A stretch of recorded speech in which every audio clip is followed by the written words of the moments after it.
Alors, ce qui va être vu ici, tout simplement, c'est que si on sélectionne,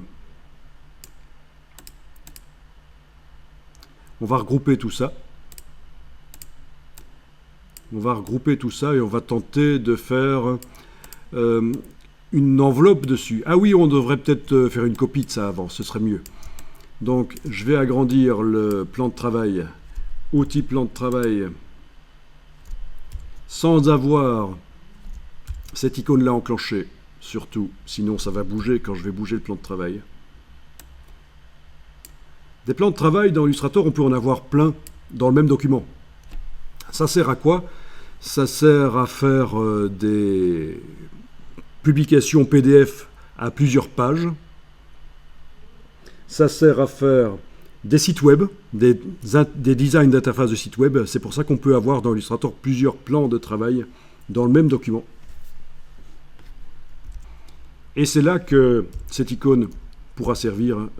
Quand on duplique un plan de travail, on duplique du coup les objets qui sont sur le plan de travail grâce à cette icône. Mais ici, on ne duplique pas de plan de travail. C'est quelque chose qu'on ne fera pas à la formation. Ici, c'est plus avancé. Ça n'a pas de sens. Voilà, le plan de travail est agrandi. Je vais sélectionner tout ça. J'englobe. Touche Alt. Je vais aller dupliquer ça en bas avec la touche Alt. Voilà. Et je vais travailler sur la copie. Donc, qu'est-ce que je voulais faire? Sélectionner tout ça, tout le duplicata, et voir ce qui se passe quand on fait objet, distorsion de l'enveloppe, créée d'après une déformation. Ce qu'on a fait hier sur du texte. Voilà. Eh bien, vous voyez que ça fonctionne. Il n'y a même pas eu besoin de grouper les objets. Ils vont être groupés d'office, en fait.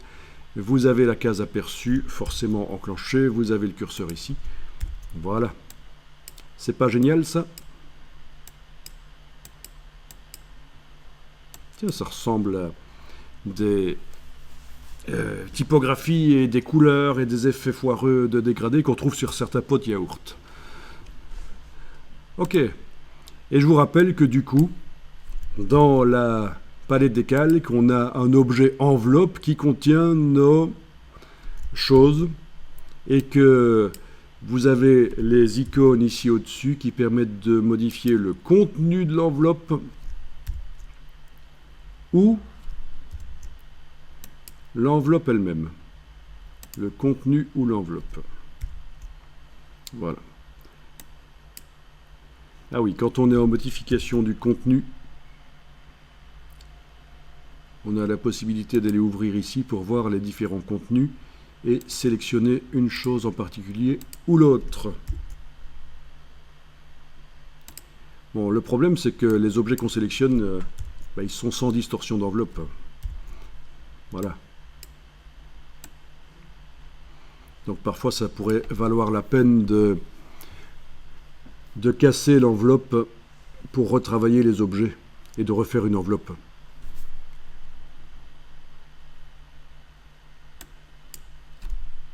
Donc, de sélectionner l'enveloppe, objet, distorsion de l'enveloppe, annuler. Ok, c'est pas bon. Icône de gauche, objet, distorsion de l'enveloppe, annuler. Oui, le problème c'est qu'il me met l'enveloppe, il m'en fait une espèce de forme là que je vais devoir aller éventuellement avec la flèche blanche plus sélectionner, supprimer, voilà. Oui, l'enveloppe elle-même devenait un objet quand on annule l'enveloppe. Ok, vous avez vu, je reviens en arrière pour ceux qui n'auraient pas vu. J'ai une enveloppe, je fais objet, distorsion de l'enveloppe, annuler. Du coup, je me retrouve avec cet objet gris que je vais essayer de sélectionner. Si j'essaye avec la flèche noire, cliquer à côté, cliquer sur lui, oui, il veut bien. Il n'y a pas besoin de la flèche blanche plus, il n'est pas dans un groupe. Voilà. Que je supprime, touche suppression, et voilà, je continue à travailler, à modifier, et je refais l'enveloppe à un certain moment. Ce sera plus simple, parce que là, on a réellement, directement, évidemment, les pixels, les vecteurs accessible. Voilà, voilà. Il y avait sans doute une autre manière de faire, d'annuler la prévisualisation de l'enveloppe, mais bon, voilà, ça fonctionne. Ok, je vais quand même revenir en arrière parce que j'aimais bien l'enveloppe là. J'ai fait plusieurs CTRL Z, plusieurs commandes Z et j'enregistre.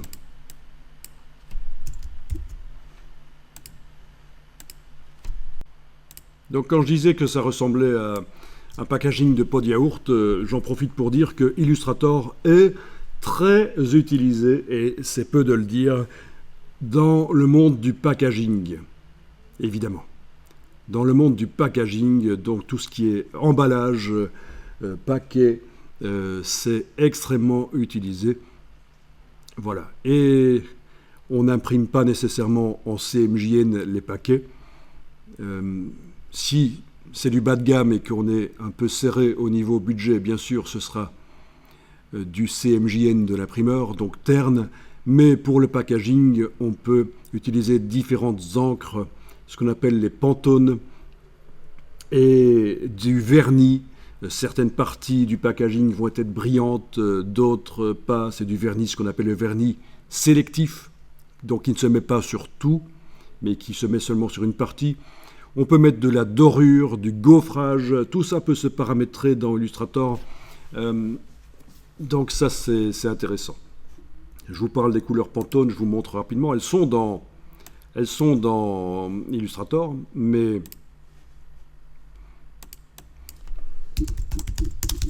ça fait partie vraiment du b.a.-ba pour le graphiste. Les couleurs Pantone sont des couleurs faites chez l'imprimeur avec des encres spéciales. Il y a toute une série, une trentaine d'encres de base Pantone, et en les mélangeant à différentes quantités, au dixième de pourcent près, c'est l'imprimeur qui le fait, on obtient beaucoup plus de couleurs, 700 couleurs, et ça va au-delà de la gamme normale cyan, magenta, jaune, noir, CMJN de l'imprimeur. On arrive à obtenir, grâce à ces encres de base Pantone qui sont très pures et coûteuses, en les mélangeant, on arrive à créer jusqu'à 700 teintes différentes, dont certaines sont très vives. Et c'est fort utilisé par les graphistes. Et donc, on peut demander dans Illustrator d'appliquer une encre Pantone à un objet. Ça devient de l'Illustrator avancé. Je ne vais pas montrer ici comment on fait, mais c'est techniquement possible. Vous devez connaître, vous devez savoir que ça existe, les encres Pantone. Les encres Pantone, et le principe, je vous l'ai donné. L'imprimeur fait le mélange de pourcentage. En fonction de la couleur Pantone que vous avez utilisée, l'imprimeur va faire le mélange d'encre. Voilà. Et ce sera un passage en presse pour cette encre-là seulement. Très intéressant. Vous pouvez avoir un packaging qui n'a que deux couleurs, le blanc du papier et une encre Pantone sur lui, et ça donne très bien. Il n'y a qu'un seul passage en presse. C'est une couleur vive, sympa que vous avez choisie. Il n'y a qu'une couleur. Elle peut être à différentes intensités. On peut tramer le Pantone, on appelle ça. On peut quand même faire varier l'intensité à l'impression. La fadir, en tout cas. Pas l'assombrir, mais la fadir, c'est possible. Voilà. Ou alors, en plus d'une impression 4 couleurs, quadrichromie, on peut mettre d'une encre Pantone sur la publication, sur la packaging en plus. Donc vous pourriez, par exemple, pour une couverture de magazine, avoir la couverture en 4 couleurs, plus le titre en fluo, par exemple, parce qu'il existe aussi du fluo. Il existe plein de gammes chez Pantone, même des encres métalliques, ça existe. C'est vraiment, il faut s'intéresser à ça. Pantone, c'est une grosse boîte. Et alors, si ça vous amuse, je n'y suis jamais allé, mais vous avez à Bruxelles l'hôtel Pantone. Donc c'est vraiment un hôtel pour les graphistes. Il faudra que je fasse ça un jour.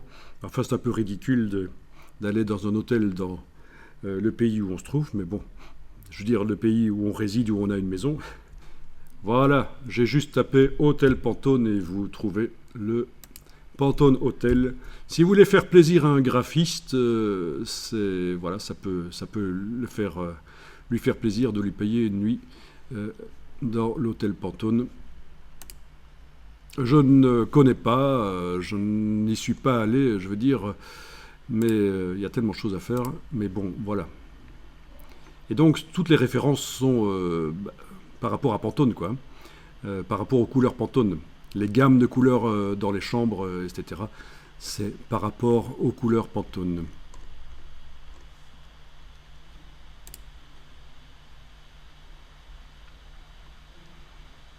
Bon, c'est juste une anecdote.